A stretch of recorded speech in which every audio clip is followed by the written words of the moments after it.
Le greenwashing, ou éco-blanchiment en français, est un terme péjoratif. Il vient de la contraction du mot green, qui signifie vert ou écologie, et du mot whitewashing, qui signifie blanchiment. Ce terme apparaît en 1986 dans les écrits de G. Westerweld. C'est un écologiste qui dénonce les pratiques trompeuses d'une partie de l'industrie hôtelière américaine, qui réutilise des serviettes soi-disant dans un but environnemental. En réalité, il réutilise ces serviettes dans un but économique. Nous répondrons donc à la question: en quoi consiste le greenwashing et comment y remédier? Dans une première partie, nous verrons qu'il y a une utilisation de plus en plus fréquente du greenwashing dans un but économique. Puis nous verrons les conséquences de cette pratique commerciale trompeuse. Et enfin, nous verrons les solutions pour prévenir contre le greenwashing. Concrètement, le greenwashing est le fait d'utiliser l'argument écologique de manière trompeuse et abusive. Il se caractérise souvent par un changement de logo, de nom ou des revendications d'une entreprise sur une performance environnementale sans pouvoir la prouver. Par exemple, dans les années 2010, McDonald's verdit son logo, mais également l'intérieur de ses restaurants, pour se donner une image plus éco-responsable. Ou encore la marque de cosmétiques Yves Rocher qui utilise sur ses packaging une majorité de couleurs vertes et des photos d'éléments naturels. Cela provoque la confusion de la clientèle qui, par association, pense acheter un produit écologiquement responsable, alors qu'en réalité, pas forcément. De plus, on remarque avec le bilan de l'ARPP, l'Autorité de régulation professionnelle de la publicité, et de l'ADME, l'Agence de transition écologique, que le taux de conformité des publicités a chuté ces dernières années. On est passé de 2017 à environ 6% de non-conformité, à en 2022, 11% de non-conformité. Ces entreprises font cela pour plusieurs raisons. Elles sont soit soucieuses de leur image auprès du public, soit elles sont soucieuses de leur rentabilité économique, mais c'est très rarement par pure motivation écologique. Les conséquences.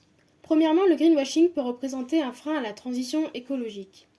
La population adhère parfois à certaines productions pour de mauvaises raisons, ce qui freine la transition écologique. Par exemple, si l'on croit qu'un produit est neutre en carbone, on ne réfléchit plus à son impact réel, car il est présenté comme écologique. On peut prendre par exemple Coca, qui promettait de collecter et recycler chaque bouteille vendue d'ici 2030 pour réduire les déchets plastiques. Sauf qu'ici, le problème fondamental n'est pas seulement le recyclage, mais la surproduction de bouteilles en plastique à usage unique. Ainsi, Coca-Cola reste donc l'un des plus grands pollueurs de plastique au monde. Ensuite, il y a aussi un impact environnemental. En 2015, Volkswagen a été pris dans un scandale mondial lorsqu'il a été découvert que la société avait truqué les tests d'émissions de ses véhicules diesel. Volkswagen affirmait que ses voitures étaient écologiques et respectaient les normes environnementales, alors qu'en réalité, elles émettaient jusqu'à 40 fois plus de polluants que les limites légales. Cette tromperie a eu des effets néfastes sur l'environnement et la santé publique. Enfin, il y a aussi un problème de surconsommation important. Par exemple, Amazon présente ses sacs en papier comme écologiques, mais cela encourage la surconsommation et l'utilisation excessive d'emballages qui continuent de nuire à l'environnement. De ce fait, cette politique commerciale trompeuse pousse le consommateur à se faire avoir, ce qui perpétue la dégradation de l'environnement et empêche de consommer de manière réellement responsable.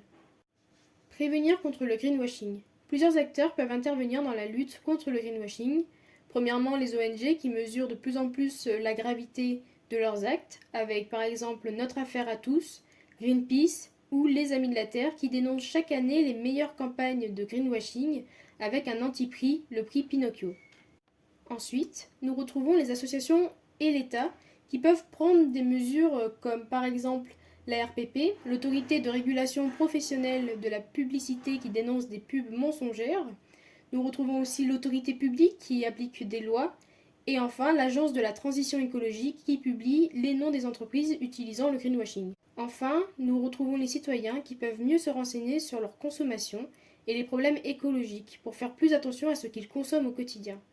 De plus, ils peuvent agir en portant plainte à la JDP pour non-respect de l'ARPP car la loi sur le climat reconnaît le greenwashing comme une pratique commerciale trompeuse. Pour finir, le problème est que souvent, pour les firmes transnationales, l'économie est beaucoup plus importante que l'environnement. Mais la mobilisation des opinions publiques en faveur de la protection de l'environnement est importante. Et ça, les entreprises l'ont bien compris en utilisant le greenwashing. C'est pourquoi il est important d'adopter un regard critique, car ce n'est pas parce qu'un produit ou une marque sont verts ou qu'ils contiennent le mot écologie, bio ou responsable qu'ils sont réellement éco-responsables.